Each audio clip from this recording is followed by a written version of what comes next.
YouTube channel को subscribe करें और बेल के आइकन पर क्लिक करें। बिस्मिल्लाहिर्रहमानिर्रहीम, अस्सलाम वालेकुम व्यूअर्स। मेरा नाम डॉक्टर अमरीन फ़रहान है। मैं ऑर्थोपेडिक सर्जन हूँ।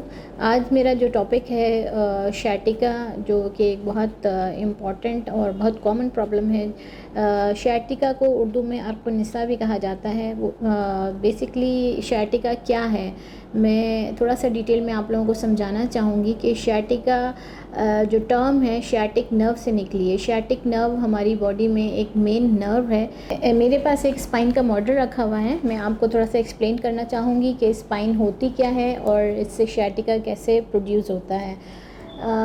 ये वर्टिब्रस हैं, हम स्कल से लेके पूरी स्पाइन C1 से स्टार्ट होती है और नीचे तक ये डॉर्सल स्पाइन कहलाता है, ये लंबर स्पाइन कहलाता है और इससे नीचे सेक्रल वर्टिब्रास होते हैं।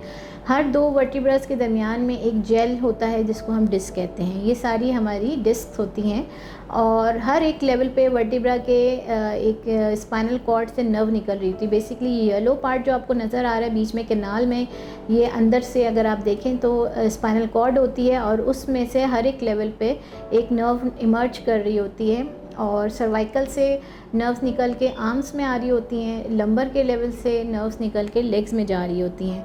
तो शैटिका आपको सर्वाइकल पे भी हो सकता है, आपको लंबर पे भी हो सकता है। अगर किसी वजह से ये डिस्क डैमेज हो जाए, मोस्टली अगर किसी का कोई एक्सीडेंट हुआ हो, किसी ने वेट लिफ्ट किया हो या फिर ओल्ड एज में डीजेनरेटिव चेंजेस जो स्पाइन की होती हैं उसकी वजह से भी ये डिस्क डैमेज होना शुरू हो जाती है। जब डिस्क डैमेज होती है तो ये डिस्क पीछे प्रोट्रूड करना शुरू कर देती है स्पाइन के साइड से और ये बहुत स्मॉल स्पेस होती है जिसमें से नर्व्स पास आउट हो रही होती हैं। अगर इन पे प्रेशर आ जाए, जैसे कि इसमें आपको रेड रेड नज़र आ रहा है कि जो डिस्क है वो पीछे बल्ज कर गई है और इसकी वजह से नर्व पे प्रेशर आ रहा है, तो ये इस प्रेशर की वजह से शैटिका डेवलप होता है। अगर आपकी नर्व इम्पिंच हो रही है डिस्क की वजह से, तो उसकी वजह से आपको जो पेन आता है वो पूरा लेग में रेडिएट करता है। एक शार्प शूटिंग पेन होता है जो करंट लाइक फील होता है और आपको बटक के एरिया कह लें या आप हिप जॉइंट का एरिया कह लें, वहाँ से पेन स्टार्ट होता है, पूरा लेग में फुट तक जाता है। तो इस चीज़ को हम शैटिका कहते हैं।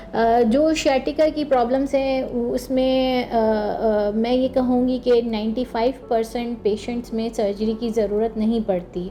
लेकिन शैटिका अगर किसी को पेन होता है तो सबके माइंड में यही आता है कि बस इसका इलाज सर्जरी ही है, लेकिन ऐसा नहीं है। शैटिका किसी भी वजह से हो, मेनली शैटिका अगर आपकी डिस्क की वजह से है तो उसमें भी ज़रूरी नहीं कि आपकी सर्जरी ही हो। बग़ैर सर्जरी के भी बहुत सारे ट्रीटमेंट ऑप्शंस मौजूद हैं और इसके अलावा सबसे पहले बात तो ये होती है कि आपको इवैल्यूएट करवाना चाहिए कि वेदर ये ट्रू शैटिका है या सूडो शैटिका होता है।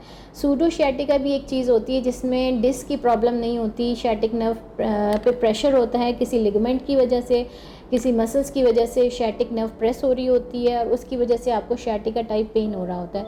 तो सूडो शैटिका ट्रू शैटिका में डिफरेंशिएट होना चाहिए। प्लस ये कि आपकी क्लिनिकल चेकअप होना चाहिए ताकि हम आपको आप इवैल्यूएट कर सकें कि आपकी प्रॉब्लम कितनी है और उसके लिए क्या सर्जरी ऑप्शन है या बग़ैर सर्जरी के आप कोई और ट्रीटमेंट के ज़रिए भी अपनी प्रॉब्लम को रिजॉल्व कर सकते हैं। तो बेसिकली आपको समझाने का मकसद यही है कि अगर आपको शैटिका है, किसी भी वजह से आपको इंजरी हुई है या क्रॉनिकली आपको प्रॉब्लम है शैटिका की, तो आप बिल्कुल मेरे साथ डिस्कस कर सकते हैं, मेरी ओपीडी में विज़िट कर सकते हैं। आपको इवैल्यूएट किया जाएगा प्रॉपर्ली।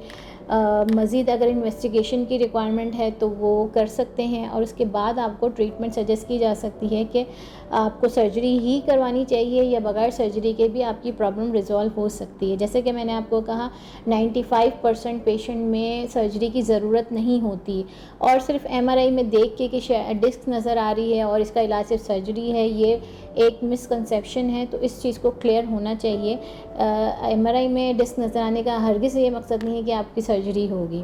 तो आप एक जनरल पब्लिक के लिए एक इन्फॉर्मेशन है कि आप अपने आप को प्रॉपर इवैल्यूएट करवाइए उसके बाद आप अपनी ट्रीटमेंट की तरफ मूव ऑन करें कि आपने क्या ट्रीटमेंट लेनी है। तो व्यूअर्स, आई होप कि आप लोगों को मेरी ये छोटी सी वीडियो काफ़ी अच्छी लगी होगी। अगर आपके जहन में कोई क्वेश्चन है या आपको कोई प्रॉब्लम है जो आप डिस्कस करना चाहें तो आप मेरी ओपीडी में विज़िट कर सकते हैं, मुझसे कांटेक्ट कर सकते हैं और अपना बहुत ज़्यादा ख्याल रखिएगा। Thank you. हम YouTube चैनल को सब्सक्राइब करें और बेल के आइकन पर क्लिक करें। अभी मरहम ऐप डाउनलोड करें और किसी भी मसले के लिए 2000 से ज्यादा स्पेशलिस्ट डॉक्टर से ऑनलाइन ऑडियो या वीडियो कॉल के जरिए बात करें।